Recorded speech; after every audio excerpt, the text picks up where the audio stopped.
ముద్రగడ పద్మనాభం గారు వ్యాఖ్యలు విన్నారు. ఆ దరిద్రం గురించి ప్రశ్నించడం వాడు ఒక మనిషి అని చెప్పాలి.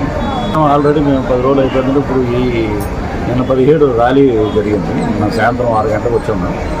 ఆ ర్యాలీలో మన వర్మ గారు, అలాగే ములపూరు ర్యాలీ, వర్మ గారు, నాగబాబు గారు మనతో పాటు మొత్తం ప్రచారం చేసి వచ్చాము.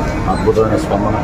ప్రజలు ఒకటే అనుకుంటున్నారు, ఎందుకంటే మీరు ఎన్ని రకాలుగా మాట్లాడడం. నాకు ఒకటే చెప్పానండి, ఇప్పుడు ఇక్కడ పనిచేసే ఎవరైనా సరే, మీరు కానీ నేను కానీ, నాకు నెల అయితే నేను చేసిన శాలరీ నాకు టెన్షన్గా వస్తుందని ఒక నమ్మకం.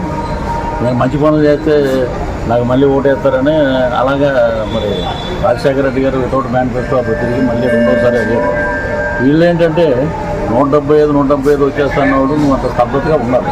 నువ్వేమో ప్రతి ఒక్కరి మీద ఏర్పడి ఈ పవన్ కళ్యాణ్ గారు అసెంబ్లీ రాకూడదు, ఏం వస్తే మీకు ఏం చేసి మీ బాగోతాలు బయటకు వస్తారు.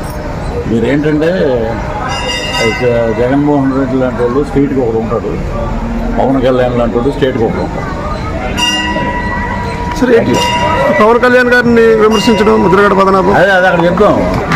ఆ ముద్రగడ్డ గురించి ఎందుకండి, శ్రీపాద వల్ల. ఇప్పుడు ఆపరేషన్ లేకుండానే మోకాళ్లకు ప్లాస్మా ట్రీట్మెంట్. మీ ఆర్థోపెటిక్ సమస్యలన్నిటికీ రోబోటిక్ టెక్నాలజీ ద్వారా తక్కువ ఖర్చుతో శాశ్వత పరిష్కారం. Free consultation. ప్రతి ట్రీట్మెంట్ పై 20% డిస్కౌంట్. ఈ ఆఫర్ కొద్ది రోజులు మాత్రమే. త్వరపడండి. V9 hospitals 9281465842.